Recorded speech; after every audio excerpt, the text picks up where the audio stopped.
Geda gedi geda oh.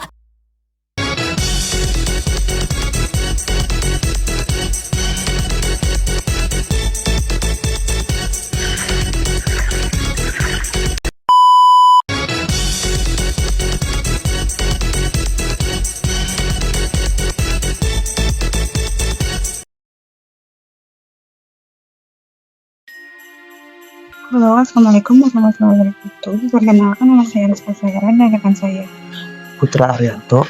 Kami dari semester 3 program studi ilmu pemerintahan. Di sini kami akan menjelaskan mengenai ekologi ekonomi pemerintahan dan tata kelola pemerintahan yang berjudul menjelajahi interaksi kompleks antara sistem ekonomi, politik, dan lingkungan strategis.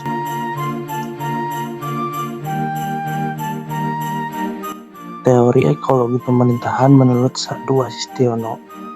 Pemerintahan sebagai organisme. Pemerintahan dipandang sebagai organisme hidup yang lahir, tumbuh, berkembang, dan dapat mati, bergantung pada kemampuan adaptasinya. Lingkungan strategis dipengaruhi oleh faktor ideologi politik, ekonomi, sosial, dan budaya atau influx sobun. Ekonomi adalah salah satu pilar utama. Hubungan timbal balik. Kualitas tata kelola pemerintahan dalam kurung ekologi secara langsung menentukan kesehatan dan pertumbuhan ekonomi dan sebaliknya. Dua kutub sistem dan kelemahannya.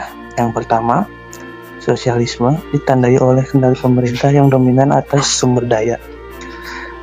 Kelemahannya rentan terhadap korupsi dan otoritarianisme karena kekuasaan absolut tanpa pengawasan pasar dalam kurung power tends to corrupt. Yang kedua, kapitalisme liberal. Sektor swasta memegang peran dominan berdasarkan kepemilikan modal. Kelemahan rentan terhadap resiking good governance di mana sang modal memanipulasi kebijakan demi keuntungan.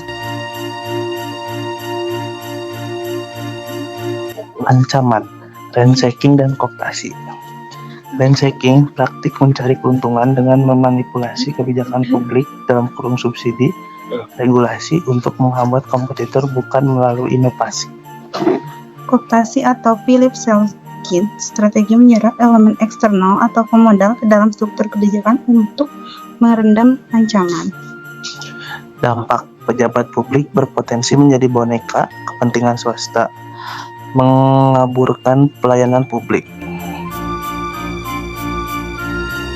Paradoks Indonesia, potensi versus realita. Potensi raksasa, penduduk terbanyak keempat di dunia, kekayaan alam melimpah, dan wilayah strategis. Garis pantai terpanjang kedua di dunia, potensi energi terbarukan yang masif. Realita atau kenyataan kontras. Masih mengimpor energi dari pangan, daya saing menurun di tingkat ASEAN atau peringkat ke-44 dari 50. Kebijakan sering terhambat kepentingan ransaking. Faktor utama penghambat bisnis yaitu yang pertama, yang presentasinya paling besar yaitu birokrasi berbelit dengan presentasi 15,4%. Yang kedua adalah korupsi dengan persentase 14,2%. Yang ketiga adalah infrastruktur etika yaitu 9,7%. Yang keempat adalah kerja yaitu 7,2% presentasinya. Korupsi merusak. Sistem korupsi bukan sekedar masalah moral, tapi masalah sistem yang menghambat laju ekonomi. Indeks Persepsi Korupsi atau IPK yang sedang menunjukkan bahwa reformasi belum menyentuh akar masalah. Tanpa pemberantasan korupsi yang efektif, seluruh potensi ekonomi Indonesia akan terus terbelenggu. Reformasi tata kelola adalah kunci. Maju atau mundurnya ekonomi sangat ditentukan oleh kinerja sistem pemerintahan. Reformasi birokrasi dan pemberantasan korupsi adalah persyaratan mutlak untuk membuka potensi ekonomi di Indonesia. Sekian materi yang dapat kami sampaikan mengenai ekologi ekonomi pemerintahan dan tata kelola pemerintahan. Mohon maaf apabila ada salah kata dan juga kurangnya penjelasan dari materi yang kami sampaikan.